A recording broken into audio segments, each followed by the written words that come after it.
ডিমা হাছাওতকৈ ভয়াবহ ৰূপত কাৰ্বি আংলঙত চলি আছে কয়লাৰ অবৈধ আহৰণ আৰু সৰবৰাহ লগতে নিষিদ্ধ বেহা। ৰাজ্যত সকলো সিন্ডিকেট বন্ধ হৈ যাব পাৰে, কিন্তু কয়লাৰ সিন্ডিকেট বন্ধ নহয়। কংগ্ৰেছ চৰকাৰৰ দিনতো কয়লা সিন্ডিকেট আছিল, বিজেপি মিত্ৰজোঁটৰ চৰকাৰৰ দিনতো আছে কয়লা সিন্ডিকেট। মুখ্যমন্ত্ৰীৰ হৈ শাসনৰ বাঘজৰী হাতত লোৱাৰ পিছতেই সকলো সিন্ডিকেট বন্ধৰ হুংকাৰ দিছিল হিমন্ত বিশ্ব শৰ্মাই, কিন্তু নাই সকলো যেন ফুটুকাৰ ফেন। সোমবাৰে অসম জাতীয় পৰিষদৰ এটা বৃহৎ সজাতি দল সাংবাদিকসহ উপস্থিত হ'ল কাৰ্বি আংলঙৰ কয়লাজানত। মূল ৰাজপথৰ পৰা প্ৰায় 15-20 কিলোমিটাৰ দুৰ্গম পথ অতিক্ৰম কৰি গৈ এই দলটোৱে কয়লাৰ ৰেড হোল মাইনিঙৰ যি দৃশ্য দেখা পালে সেয়া দেখি চকুত থৰ হৈ গ'ল দলটোৰ। উচ্চতম ন্যায়ালয়ে নিষিদ্ধ কৰি থৈছে কয়লাৰ ৰেড হোল মাইনিং, কিন্তু খুদ উচ্চতম ন্যায়ালয়ৰ নিৰ্দেশনাক বুঢ়া আঙুলি দেখুৱাই কাৰ্বি আংলঙত নিৰ্বিবাদে চলি আছে কয়লাৰ শ শ ৰেড হোল মাইনিং। অসম জাতীয় পৰিষদৰ দলটো সেই স্থানত উপস্থিত হোৱাৰ সময়তো নিজৰ জীৱন বিপন্ন কৰি একাংশ শ্ৰমিক নিয়োজিত হৈ আছিল নিষিদ্ধ ৰেড হোল মাইনিঙৰ কয়লা আহৰণত। কিন্তু বৃহৎ দলৰ কনভয় দেখি কয়লা শ্ৰমিক আৰু মাফিয়াই তাৎক্ষণিকভাৱে ত্যাগ কৰে সেই স্থান। প্ৰায় 100-150 ফুট দ খাদত সোমাই অসম জাতীয় পৰিষদৰ সজাতি দলটোৱে আৱিষ্কাৰ কৰে কেইবাটাও ৰেড হোল মাইনিঙৰ লাইন।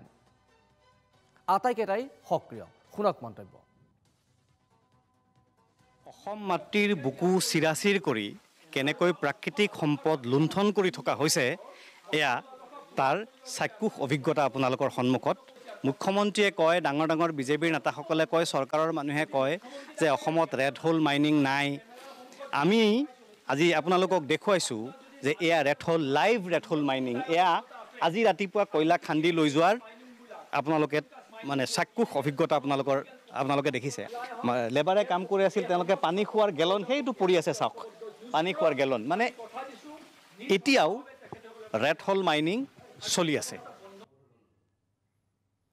কয়লাজানে নহয়, কাৰ্বি আংলঙৰ দিলাই আৰু বকলীয়া থানাৰ অন্তৰ্গত লাংমিলি, পাত্ৰাদিছা, ডিচুবাই, চাইনলিংছা, ক্লৰুডুং, কয়লামাটি ইত্যাদি অঞ্চলত বাধাহীনভাৱে চলি আছে নিষিদ্ধ ৰেড হোল মাইনিঙেৰে কয়লাৰ অবৈধ খনন।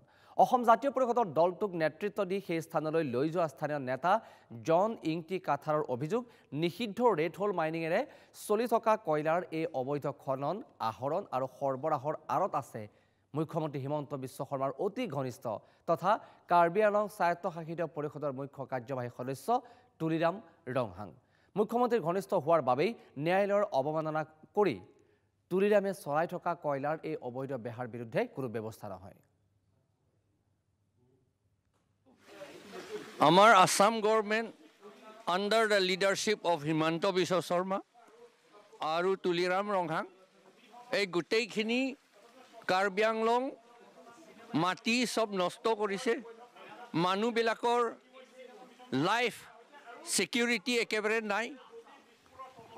আৰু 150 ফুট খান্দি পেলাই তাৰ তলতে আকৌ ৰেড হোল বনাই দুখীয়া মানুহবিলাকক সোমাবলৈ দিয়ে, কোল্ড এক্সট্ৰেক্ট কৰিবলৈ দিয়ে। আৰু এইটো এক্সট্ৰেক্টটো কৰিছে, কিন্তু এইটো লাভটো আমাৰ কাৰ্বিসকলৰটো লাভ নাই, ইয়াত ট্ৰাইবেলসকলৰটো একো লাভ হোৱা নাই। লেবাৰ কিমান পাইছে ক'ব নোৱাৰোঁ, তেওঁলোকৰ দিনে কিমান দিয়া হয় আমি নাজানো, সেইটো দিয়ে নে নাই আমি নাজানো। আৰু কাৰ্বি আংলঙৰ টেক্স একো পোৱা নাই, কাৰণ এইবিলাকটো চব চুৰ কৰিছে। অকল মাটি নষ্ট কৰা হোৱা নাই, এইটো মানুহবিলাকৰ লাইফ নষ্ট কৰিছে। কয়লাজানৰ সক্ৰিয় ৰেড হোল মাইনিঙৰ এই দৃশ্য দেখি হতভম্ব হৈ পৰে জন ইংটি কাথাৰৰ লগতে অসম জাতীয় পৰিষদৰ সজাতি দলটো। খুদ চৰকাৰৰ পৃষ্ঠপোষকতাত চলি থকা এই অবৈধ কয়লাৰ বেহাক লৈ চৰম আশ্চৰ্য প্ৰকাশ অসম জাতীয় পৰিষদৰ সাধাৰণ সম্পাদক জগদীশ ভূঞাৰ। এই ভয়ংকৰ কাৰবাৰৰ সৈতে জড়িত সকলোকে গ্ৰেপ্তাৰৰ দাবী উত্থাপন কৰিছে অসম জাতীয় পৰিষদৰ শীৰ্ষ নেতাগৰাকীয়ে। শুনক মন্তব্য। আজি ইয়াত দেখিলোঁ যে ভয়াৱহ অৱস্থা, উমৰাংচুতকৈ ইয়াৰ অৱস্থা ভয়াৱহ। কাৰ্বি আংলঙত বহুকেইটা স্থানত ইয়াত অবৈধভাৱে মুকলিভাৱে মুক্ত খনন চলি আছে, ৰেড হোল মাইনিঙো চলি আছে। বিশাল বিশাল অবৈধ কয়লাৰ দোম পাহাৰ বাটে বাটে জমা হৈ আছে। গতিকে আৰক্ষী, পুলিচ, জিলা প্ৰশাসন, বন বিভাগ, পৰিবহণ বিভাগ বা ৰাজ্য চৰকাৰ সকলোৰে জ্ঞাতসাৰে এই ঘটনাটো ঘটিবলৈ পাইছে। আমি এটা ৰেড হোল মাইনিঙত প্ৰায় 150 ফুট তললৈ আমি নামি গৈছোঁ।